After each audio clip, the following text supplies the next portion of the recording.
My God, finally nakita ko na si Sanzo Marudo sa personal. Yes, nandito po siya sa Hong Kong. Dito pala ito sa consulate sa Hong Kong or OWA and DMW. Basta, isang building ito na nandito si Sanzo Marudo and nakita ko na siya and hawakan ko na siya sa personal. Oh my God, ang gwapo talaga, sobra. So napakagaling naman talaga yung OWA dito sa Hong Kong dahil nag-provide sila ng mga program which is nagpupunta yung mga artista, and for today's chismis, tatlo daw yung artista na pumunta, si Sanzo Marudo, si Saina Magdayaw at saka yung isa, nakalimutan ko yung pangalan, pero hindi namin alam, of course, dahil nandito kami, meron kaming computer class and bumaba lang kami from 29th floor to 18th floor dahil mag-coffee nga sana, and timing nandyan si Sanzo Marudo. Napakagaling nga ng OWA dito sa Hong Kong dahil nag-organize ng mga iba't ibang program which is makapag-enjoy kaming mga OFW, at available ito sa lahat ng mga OFW dito sa Hong Kong na gustong sumali or interested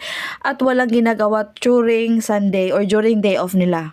Dahil nga dito sa 18th floor, merong malaking space na pwede magpahinga ang OFW. Meron silang libreng coffee at saka snacks para sa atin. And kung may mga program sila, gaya today na merong Zumba, is dito din hiniheld. And kagandahan ng Zumba nila dahil merong paraffle.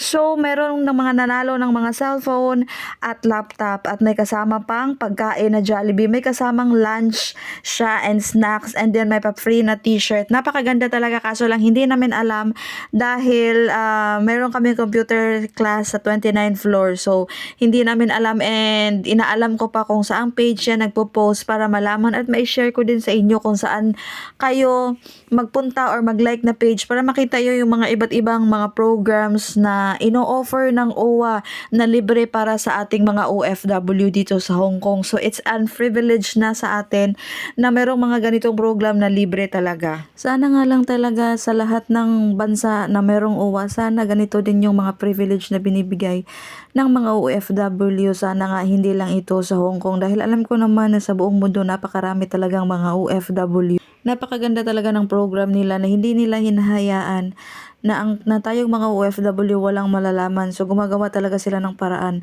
kung paano tayo matulungan dahil alam nila at alam din natin na yung pagtatrabaho sa ibang bansa ay hindi ito panghabang buhay. Ito ay panandalian lamang habang malakas tayo at masigla.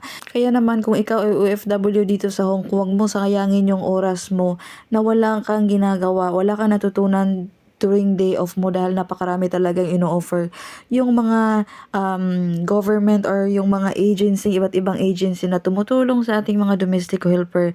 Nagbibigay sila ng mga iba't ibang training na ikaw na lang talaga mamili kung ano yung equip sa'yo, kung ano yung gusto mo at hilig mo dahil sa napakadaming pilian talaga. Kaso marami din tayong mga OFW talaga na hindi alam kung ano yung mga programa na ino-offer ng government or yung mga private sector dito na libre para sa atin. Kaya hindi sila nakapag-join ng training. And alam nyo ba yung mga nagsali ka sa mga ganitong training, malalaman mo din yung mga iba't ibang mga agency na kung saan nag-o-offer ng iba't ibang mga courses na pwede mong magamit in the future kung hindi ka na magtatrabaho dito sa Hong Kong bilang domestic helper. Kagaya ko na nag-aral nga ako ng computer class dito sa OWA. Marami akong mga nakikilalang mga kasabayan ko, mga classmate ko kung tawagin, na marami din mga na-share sa akin ng mga pages na nag-o-offer ng yoga, boxing, taekwondo, swimming. So ayan, nag-i-inquire na naman ako doon para hindi masayang yung araw ko tuwing day off is meron akong ginagawa. So napakaganda talaga, no? And take note, libre lang yun, walang bayad. So yung bayad mo, yung pamasahe mo lang talaga.